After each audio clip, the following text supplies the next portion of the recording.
ito yung kanyang mga paa. So, si Sab na mag-assemble na ito. Banda mo yung pagkakas.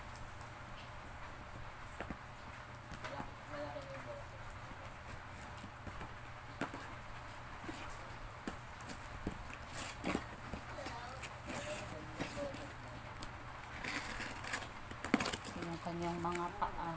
Kuha ka yung ano ay tigtatlo tayo. May siban.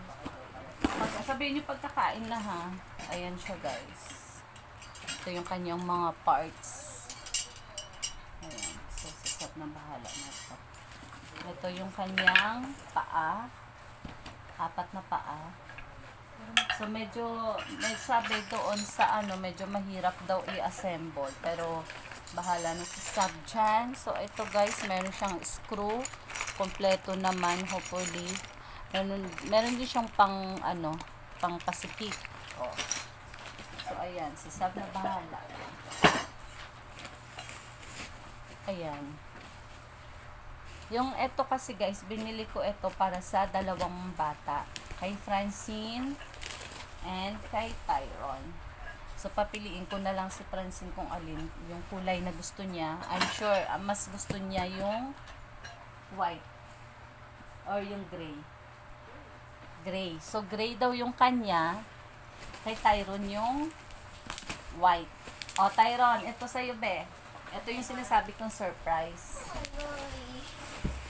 Para dun sa mga para sa study table. So, ito yung ito kay Tyron. Saan ko ilalagay yan, ma? Ito yung sa likod nila. Ito yung sa likod. Ayan. Yan. Ayan siya, guys. Ito kay Francine. Ito yung pinili niya, yung white. White kay... Ay, white kay Tyron. Sorry, baliktad. And bakit white sa akin? gray kay Tyron. Kaya nga, mas bet ko yung ano eh. Ano ko po? So, ayan siya, guys. I-assemble na lang ni Sab yung kanyang mga ayaw mo white eh. Meron pa pala sa kabila. sa kabila to. Isa lang. So, ipapakita ko na lang yung kung paano ilagay ni Sab later. Ayan. Bye for now. Thank you. So, ayan guys. Ina-assemble na siya ni Sab ngayon. So, ayan. Na-assemble na yung kanyang 4 na paa. Kinakabit na lang yung pinakaano niya para makatayo na siya. So, inuna muna namin yung kay Tyron, guys. So, yung table ni Tyron, hindi yung study table niya, hindi pa dumadating. Pero, isang shop lang to. Kaso lang, hindi niya kaya isabay yung sa shipping kasi masyado daw, parang masyado siyang malaki para isabay pa yung table. So, separate siyang, dineliver. So, baka mamaya or bukas pa yung study table ni Tyron. Si Francine kasi, meron na siyang study table. So, ang binili ko kay Francine is yung chair na lang para ganahan sila mag-aral. Lalo. May upuan naman, kasi lang yung, yung monoblock, medyo, alam mo naman, masakit sa puwet yung monoblock and at least ito, comfortable sila kasi medyo, fluffy. Malambot yung kanilang inuupuan. Alam mo naman siya, pag nag-aaral, medyo matagal. So, at least sila, ayan, comfortable. So, antay na lang natin matapos si Sab, guys. Medyo, after 48 years, babalik tayo. Ayan. Malapit na matapos, guys. So, itatry ni Tyron kung kaya ba siya, kung talagang matibay itong upuan na nabili. So, ayan.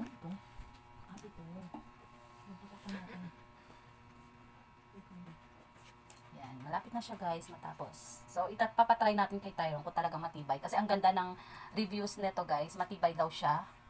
So, ayan. So, sana nga magtagal.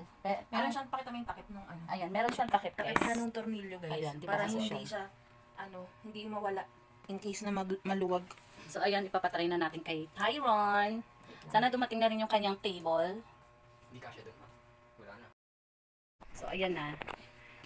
Finish! So, yun na yung finished product natin. Wow, finished product. O, dali, try mo na, Tyron. Upuan mo na. Hindi, paa lang. O, ayaw mo pakita ni Tyron, kaya paa na lang ang ipapakita natin. Hindi? Ano? Perfect! Sandal ka nga, sandal. Hindi, tagilid ka. Dito, dito. Itagilid mo, para makita. Tagilid tayo. Ako yung tatagilid. Ayan. Perfect! Ano? Ano? Kamusta naman yung likuran? Kamusta? Carrie? Yes. O, diba? Kay ate mo naman. Baboy. Baboy siya. Excited siya kasi lang wala pa yung kanyang study table. So, yan muna pansamantala. Table. So, next, yung kay Francine naman. Andun yung kay Francine. Ito. So, ito. Oh, next muna to. Napakadali niya lang i-assemble kasi meron naman siyang guide how to install. Install. Para maigi ha. Ayan. So, antayin natin ulit na matapos ito guys. So, ayan guys. Ina-assemble na yung pangalawang chair. Ito naman ay para kay Simon. Kuya Simon. Kay Francine. So, ayan. Malapit na siya matapos guys.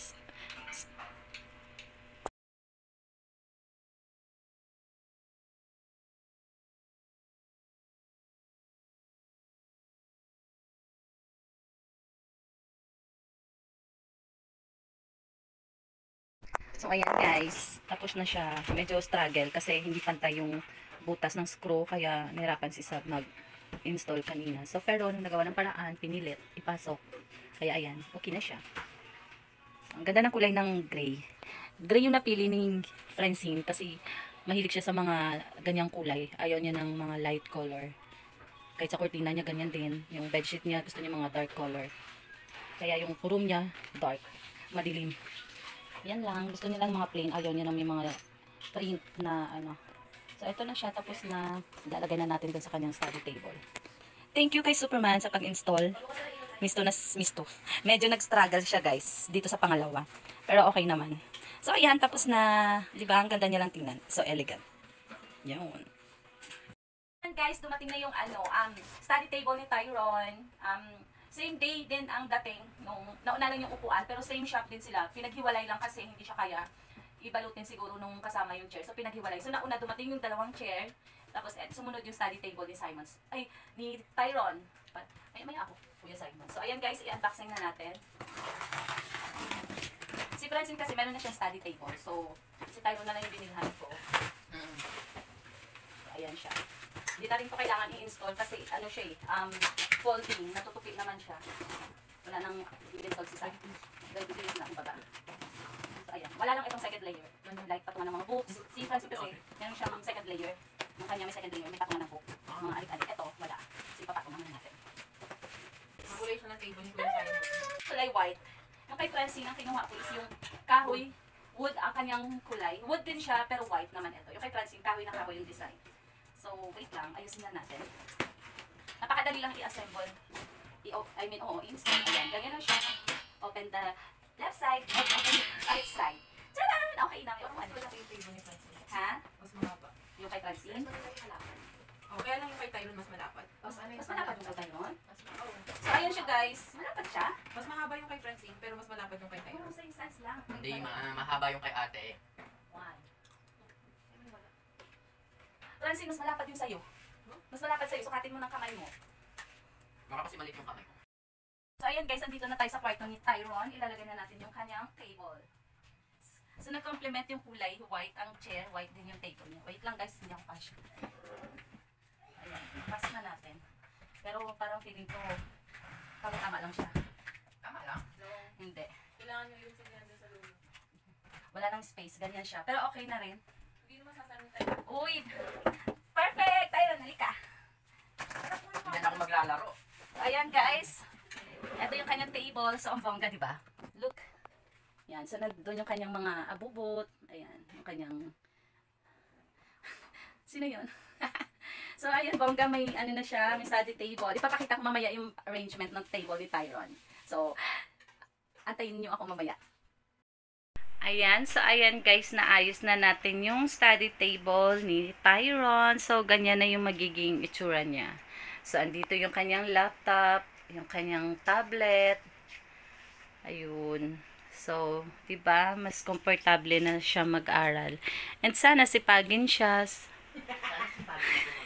Ayun, may nagre-react doon sa labas. Ayan. O, 'di ba? Ang ganda tingnan. Happy ka ba sa surprise ni Mama sa'yo? Ha? Happy ka? O na-pressure ka na mag-aral mabuti? So, ayan guys. Yun lang. Thank you so much for watching. Yung kay Francine, next time ko napapakita kasi ayaw pa niya magpa-room tour sa kanyang room. Okay. Thank you so much. God bless. Bye.